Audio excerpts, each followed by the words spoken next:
What we're asking is forbidden fancying. Do you fancy somebody that you really shouldn't be fancying? It could be that it's your best mate's dad or your best mate's mum. Or the dinner lady. Yeah, or something like that. Or just... postman. Your boyfriend's brother. It happens. And what do you do when you're in that situation? I know that we've heard from people in the past that have taken it further and opened up a whole can of worms. So we'd like to hear from you tonight, okay? 0330 6600 111. If you've ever fancied somebody but you really shouldn't have, what happened when you took it that one step too far? Let's talk to Jay, who's in the Midlands. Hi, Jay. Hello. Hello, Jay. So how can we help you tonight? Who do you fancy that you shouldn't?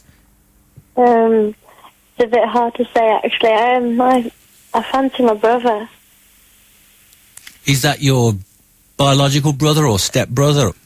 Biological. Okay. I mean, the thing is when you... what we tend to do when we form relationships, the first relationships that we have are really with our parents and our siblings, and they form the models for other relationships. So what it is, you've found some qualities in your brother that you want to look for in a partner. And it's, it's often... to keep that in context is that, you obviously it's great that you've got such a brother, that you really look up to, which is good. But to put it into context is that the things that you're looking at are the things that you probably want in a relationship. How long have you felt this way, Jay? I felt this way for a while now. About 5 months, maybe. Okay. And when did you start realising that you had these feelings for him? It was just something small. It was going out when all the family was going out for a barbecue, and me and my brother was getting ready, not in the same room.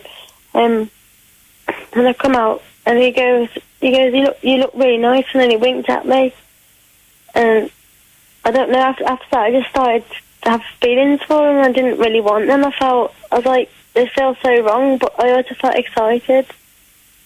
Mm-hmm. And it was really hard, but over the last 5 months, I've been getting stronger and stronger, and sometimes I can't even help myself. It's really horrible. Is he aware that you have these feelings for him? I think he knows, and I think he doesn't. I'm not sure, because I haven't really got to tell anybody. Is he an older brother? Yeah, he's 20. Yeah, I mean, it's not uncommon to actually look up to your older brother and to kind of get that kind of mixed messages. Because what he's doing is saying you look nice. He's being an older brother who's saying you look nice. Because usually, basically, older brothers say horrible things. They'll often say horrible things to you. They'll say, oh, yeah, your hair looks like a mess and you smell a wee. And, I mean, those are the kind of things older brothers usually say. But the fact that he said something nice to you, you've taken that, and that's giving you kind of a boost. And it's important to recognise that he's being an older brother, and a nice older brother. And the fact that you can see these qualities, I mean, do you go out and sort of meet other boys? I do, but none of them have the same traits as my brother. That none of them are like my brother. That most of them actually treat me the way your brother should treat you. So it's a completely opposite thing. And with my brother, we've always been actually really quite close. And if I have a problem, I'd go and tell him. Right. Okay. I mean. It's not unusual to sort of hold a torch for older brothers. I mean, what I would suggest is if you do feel like this is really bothering you and you think it's getting out of hand, then you perhaps go and talk to someone about it. And we've got Brooke in Birmingham.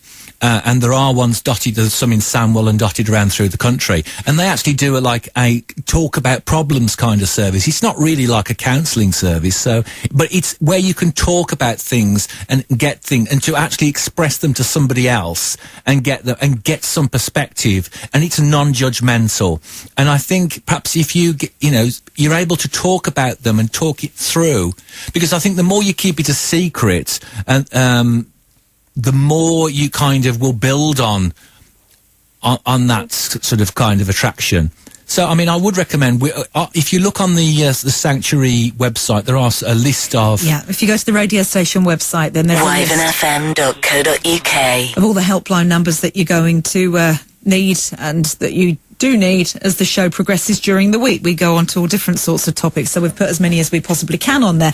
But, Jay, I think that, what Gary says is right. If you do feel that it's becoming a problem, it might be worth you going to see somebody at the Brook or somewhere else where you can, talk all this through and get it all out there, because you know that it can't, you can't progress with this, don't you? Yeah.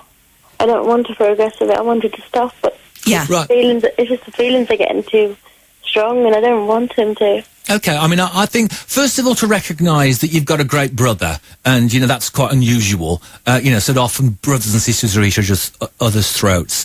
It's second to recognise that your older brother and fathers, they're the kind of models for relationships, that they're the first relationships we form, and they're the first strong bonds we form. So sometimes those feelings can feel very intense.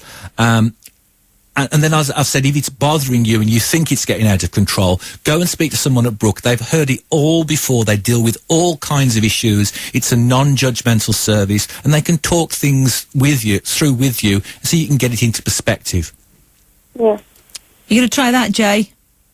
I'll have to try it, because I was just too scared of being judged, of being somebody just having a go at me and saying that was really wrong. I know it is wrong, but I don't want to be judged for it. They won't. I just want help. No, I mean, we certainly haven't judged you here. No. And I mean, I've just said, that it's understandable, because it's like, that is the blueprint for for relationships. So it's understandable how these things can get, out of control for you.